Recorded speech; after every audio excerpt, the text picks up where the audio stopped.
বাংলাদেশ জামাতে ইসলামী, বাংলাদেশ জামাতে ইসলামী, বাংলাদেশ জামাতে ইসলামী।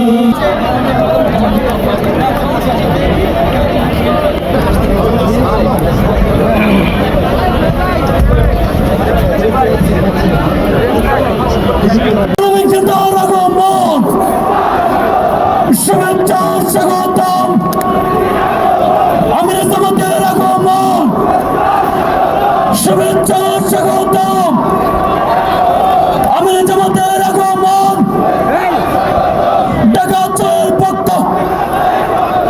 ঢাকার পক্ষ থেকে নারে তাকবীর, আল্লাহু আকবার।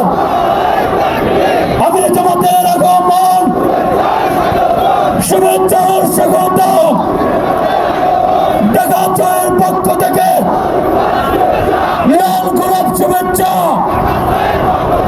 আমির জামাতের আগমন, প্রধান অতিথির আগমন, শুভেচ্ছা স্বাগতম। ইয়াকা না'বুদু ওয়া ইয়াকা নাস্তাঈন। অনেক ভাই পাইছেন হ্যাঁ? আজকে সম্মানিত আমির, এলডিপির সম্মানিত প্রধান, বাংলাদেশ ইসলামিক ছাত্র শিবিরের সম্মানিত প্রধান, অত্র এলাকাবাসী, জাতীয় নাগরিক পার্টির বিভিন্ন ইউনিটের নেতৃবৃন্দ, বাংলাদেশ জামায়াত ইসলামের বিভিন্ন ইউনিটের নেতৃবৃন্দ, বাংলাদেশে যাদের কারণে আমরা নতুন করে সাহস পেয়েছি, যাদের পেটে আমাদের 10 মাস 10 দিন কেটেছিল, আমাদের শ্রদ্ধেয় মা এবং বোনেরা, প্রিয় উপস্থিতি, পুরো বাংলাদেশের আমরা সকলকে আহ্বান জানাচ্ছি, গণভোটে হা দিয়ে যাদের স্বপ্ন জেগেছে আবার ফ্যাসিবাদী ব্যবস্থা কায়েম করার, যাদের স্বপ্ন জেগেছে 2 টার্মের বেশি প্রধানমন্ত্রী থাকার, যাদের স্বপ্ন জেগেছে আবার বিচার বিভাগকে কুক্ষিত করে বিরোধী দলকে নির্যাতনের, আমরা ইনশাআল্লাহ 12 তারিখে তাদের সেই স্বপ্ন ভেঙে দিব ইনশাআল্লাহ। কারণ গত 15 বছরে আমার বিএনপির ভাই বোনেরা নির্যাতিত হয়েছিল, নয়া পল্টনের অলিগলিতে তাদের রক্তস্রাত হয়েছিল। এই দুধখোলা মাঠে শেখ হাসিনাকে ফালানোর জন্য তারা একত্রিত হয়েছিল, কিন্তু সিনিয়র নেতৃবৃন্দের নেগোসিয়েশনের কারণে অসংখ্য বিএনপির ভাই এবং বোনেরা জীবনের যে আশা নিয়ে এসেছিল শেখ হাসিনাকে অভ্যুত্থানের মধ্যে ফেলাবে, সেটার করতে তারা পারে নাই। কারণ তাদের নেতারা গুলশানে গিয়া বিভিন্ন জনের সাথে রফাফাফা করেছিল। আমরা ইতিহাস বলি নাই, আমরা ইতিহাস স্মরণ রাখবো। বিএনপির যারা নির্যাতিত ভাই এবং বোনেরা আছেন, ভয় নাই, তোমাদের আশ্রয়ের জন্য আমরা আছি। এবার ইলেকশনে দাঁড়িপাল্লায় ভোট দেবেন, এবার ইলেকশনে শাপলাকলিতে ভোট দেবেন, চাঁদাবাজি থেকে মুক্তি পাবেন, দখলদারি থেকে মুক্তি পাবেন, সন্ত্রাস থেকে মুক্তি পাবেন।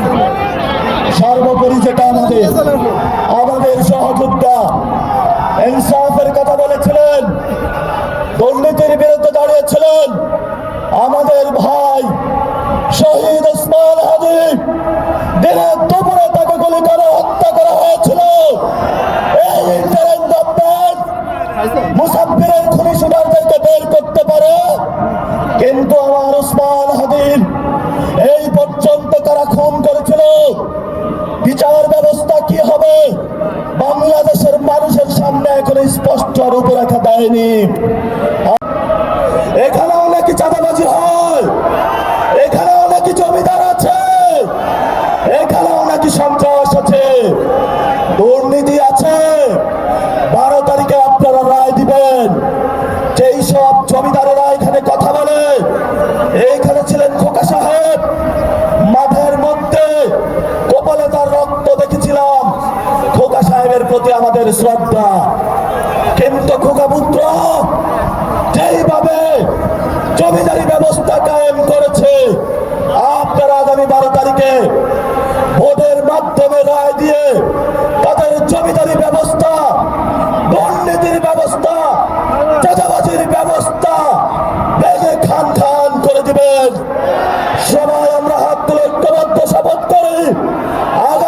এই পুরান ঢাকা এসেছেন, আমরা পুরান ঢাকাবাসীর পক্ষ থেকে ওনার প্রতি কৃতজ্ঞতা জানাচ্ছি। অনেক নেতৃবৃন্দ এসেছেন, শহীদ পরিবার এসেছেন, সবার প্রতি কৃতজ্ঞতা জানাচ্ছি। আমি বক্তব্য দিব না।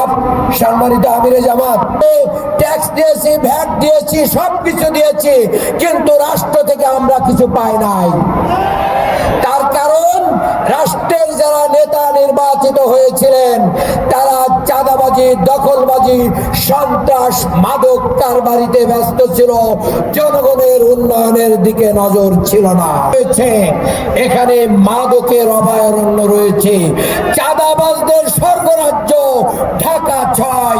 আমরা আপনার কাছে দাবি পেশ করতে চাই, এই 30 লক্ষ লোকের বসবাসের ঢাকা 6 আপনি যদি বাংলাদেশের প্রধানমন্ত্রী হন তাহলে ঢাকা 6কে আধুনিক ঢাকায় পরিণত করবেন। এবং আমি মনে করি আগামীর বাংলাদেশে এই ঢাকা 6 থেকে শহীদ জুনায়েদ, শহীদ আনাস, শহীদ রাব্বিদের যে রক্ত গিয়েছে, সেই রক্তের মাটিতে আমিরে জামাত শহীদ পরিবারও এসেছেন।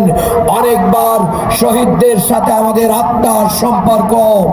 আমি আপনাদেরকে বলতে চাই, আমরা যদি মনোনয়ন পত্রে শহীদদের পিতারা প্রস্তাব করেছেন এবং সমর্থন করেছেন, কাজে এই বাংলাদেশ নতুন বাংলাদেশে পরিণত হবে ইনশাআল্লাহ।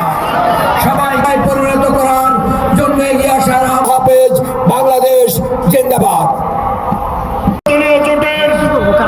আজকের এই বিশাল সমাবেশে এ পর্যায়ে প্রধান অতিথির বক্তব্য পেশ করবেন বিশ্ব ইসলামী আন্দোলনের অবিসংবাদিত নেতা, বাংলাদেশের 18 কোটি মানুষের মানবিক নেতা, দুর্নীতিমুক্ত, ন্যায় ইনসাফ ভিত্তিক, উন্নত ও আধুনিক বাংলাদেশ গড়ার স্বপ্নদ্রষ্টা বাংলাদেশ জামাত ইসলামীর সম্মানিত।